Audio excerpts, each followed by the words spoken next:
Welcome back everybody to Nain Shorts. I know we've been, we kind of switched gears a little bit and that's still ongoing. We're doing a lot of stuff in reference to the anti-Asian movement, the rallies and other things like that. But today I wanted to get back to what we were doing before.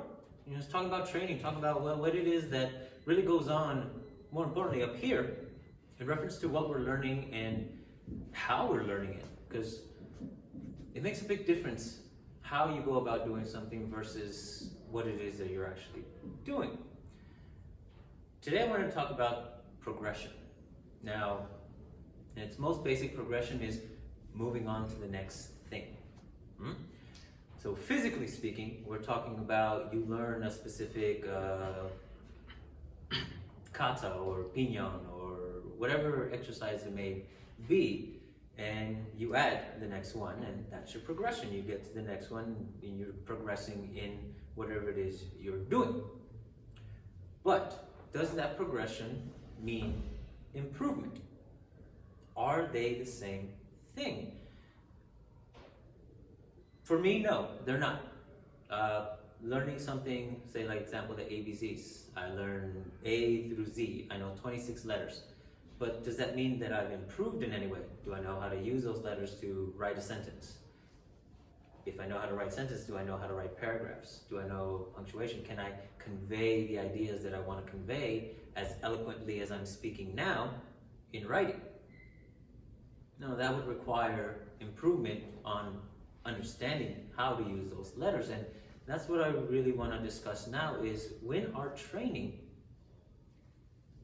are we learning the progression of things, just the physical stuff, or are we advancing and improving in ourselves? And can you call that progression of the individual? Can you say that the understanding is also another form of progression, one that should go hand in hand with the physical progression in order to really advance what it is that you do and for the purpose in which you're doing it? Doesn't matter what you're training for. If it's for sports, if it's for combat, if it's for survival. As long as you have that end goal clear, well then you can start meshing the two together and start advancing the individual as you progress forward. In the Bladed Mind, we show the physical stuff, but along with it, we throw in the understanding to be able to do the physical things better, but with the idea that it's going to become something more later on. As the understanding gets clearer for the individual, they progress in the physical aspect of it, but along with it, they progress in the mental aspect as well. So then they can use what it is that they're learning at that time for what they need. And this is what I mean. I'm going to give you an example of it, and we can talk on and on and on about the differences between progression and advancement, because this is a very important topic and one that I think we need to discuss more of when we train. So we know what it is that we're giving our students, because as an instructor, it needs to be very clear why your student is doing what they're doing. They're there to learn, so they don't know any better. They're going to do what they're asked to do, and if they can continue doing it, they will continue coming back to you and getting more and more. But if they can't, well then usually that student leaves. So how do we, as instructors, stay true to what it is that we're teaching our students while keeping them progressing, but also advancing in their understanding of that progression? So hold on for a second, I'm going to grab a couple sticks.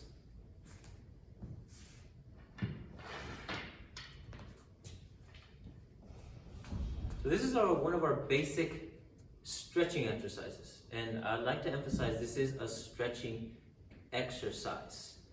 It's meant for the back, get the joints moving, and just kind of get started for the class. So shoulder width, knees slightly bent, so you're comfortable and you're standing upright. So you can concentrate on the stretch itself. It's one fluid motion as far as you can go, and you return to center. Then you go to the other side, and you return to center. Now, stretching exercise. Very simple, easy to understand. The student should learn this in class and then continue doing it at home.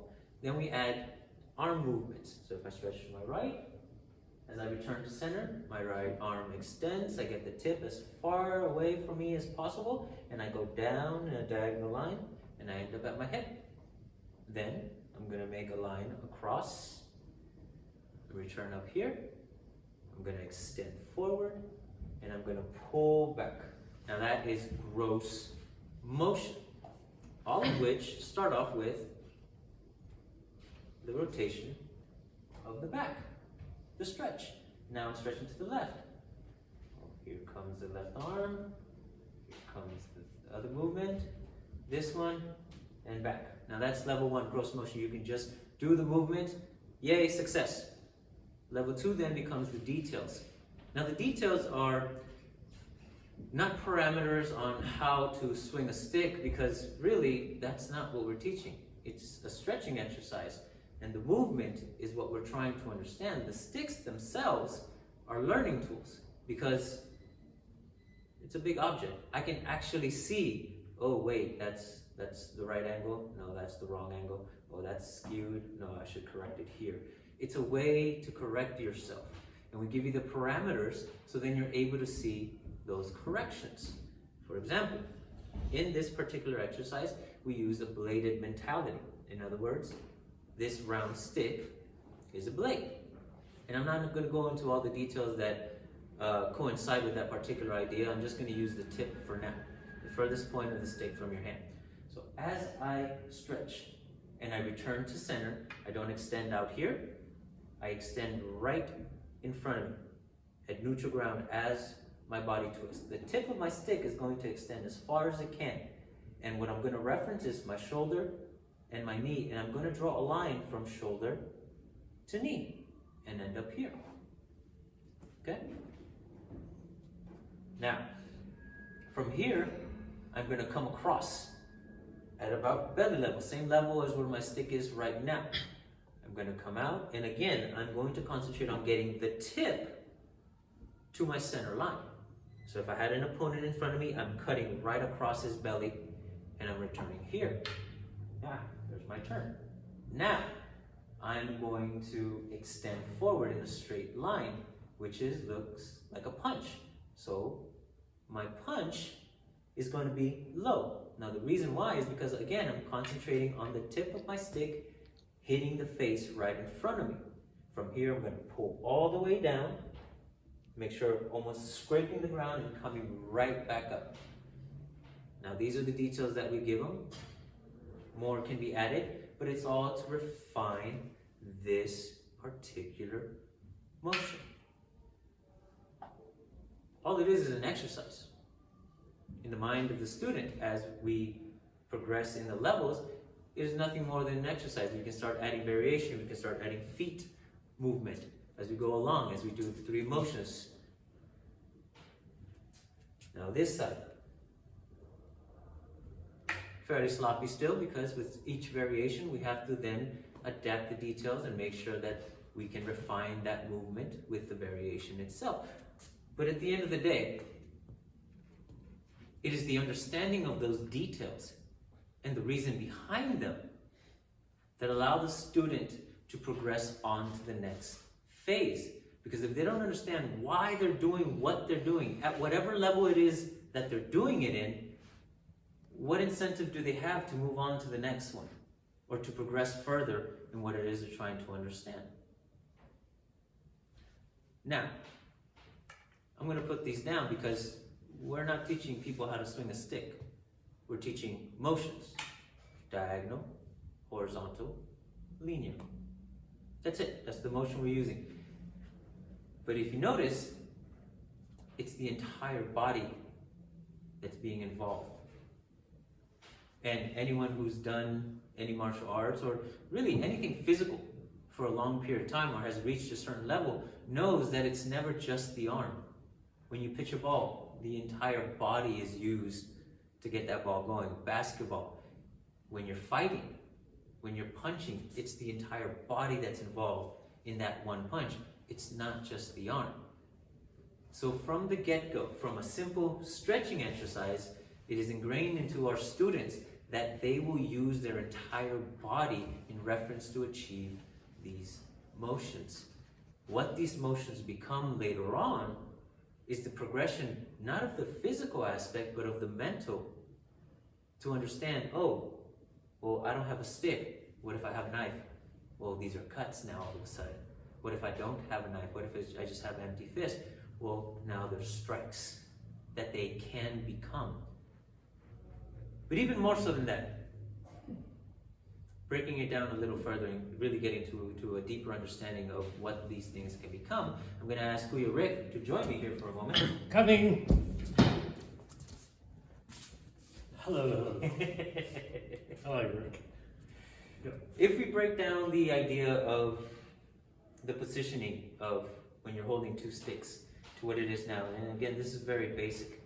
I have a forward stance, both of my sticks. Oh, look. I'm already learning how to guard before I know what a guard is. Cute. Well, it's a very simple idea of how the progression becomes, but it's more than that once we get further along. Because as you throw a punch, oh, this is a parry. It's what we call a parry. But if you notice, oh look, it's the diagonal line that I was practicing earlier with my left hand. Now, am I just using my hand? No. If you notice, I even turned. Oh, because that's the turn of the hips of the exercise. Now I'm using the mechanical aspect that I learned through the exercise for something that's going to help me down the line in reference to this punch. So again, here, now I can go straight.